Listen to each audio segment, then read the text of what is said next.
I'm Kevin Coleman with the Saddle Post, and I'm speaking with Kevin Shoemaker, the president of Chillicothe Council. You told council that you had some ideas, some gatherings you wanted to do. Yes. Yeah, under the ordinances, we're allowed to have a review session and sit down with council and talk through different kinds of issues. And one of the things I've always thought about that might be helpful is to try to have some council meetings out in the wards or out in different areas around the county. Of course, one of the things you'd be concerned about is making sure you could still stream it so those people who couldn't get to a council meeting would still be able to see it.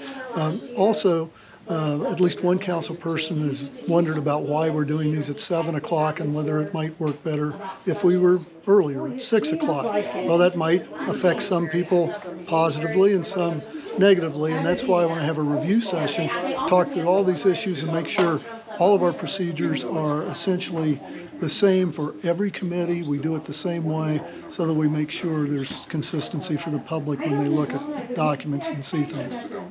Well, I can say that the council start time was moved from, I think it was 6 or 6:30. So please take a look at that before you change it back. Well, that's why we would. That's what I'm saying. I'd like to meet with the public and talk, because it's easy for, a group of people to say, this would work better for us, but really we're here for the public. So what works best for the public is what I think should be the rule of thumb, and that's what we're going to do. So those are the kinds of things we need to look at about how that would negatively impact if we make any kind of changes in the procedures or anything that happens here at council.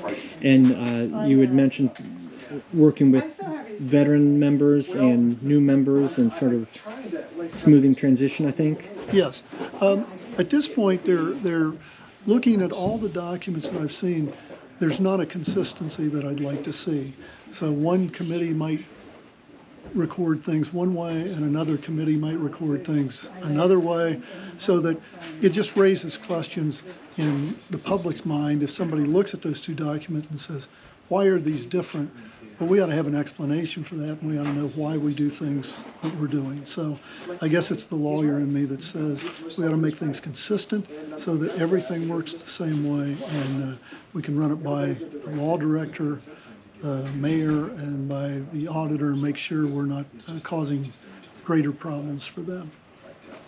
And back to the having rotating meeting locations. You're talking about being out in the county, not just out in the city?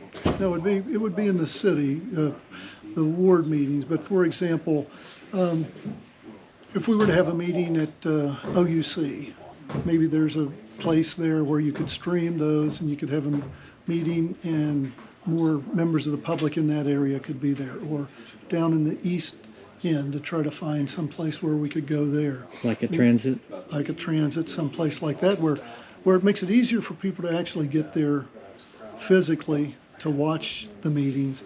But I want to make very, very sure that we don't adversely affect the streaming, because there are those people who just can't get out and watch the streaming of the committee and the meetings that we have here at City Council.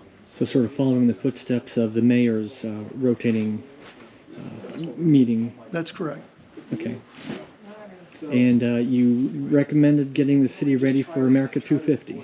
That's correct. That's correct. There's a lot of work going on relative to America 250, and a lot of good people that have been brought together, mainly by the Daughters of the American Revolution. They've put it together to start the committee meetings to discuss those issues. But there are going to be celebrations all around, and some people might say, well, what does Ohio have to do with the signing of the Declaration of Independence? But if you look at all of the things that came from the signing of the Declaration of Independence, there are a lot of strings that are attached here to Ross County and the Northwest Territory.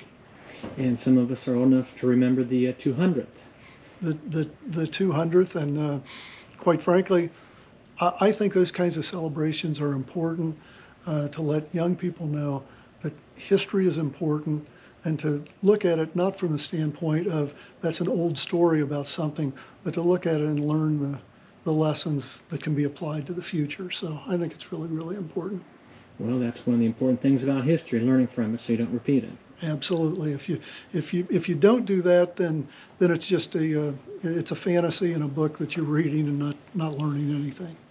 All right, Chillicothe Council President Kevin Shoemaker, thank you very much. Thank you.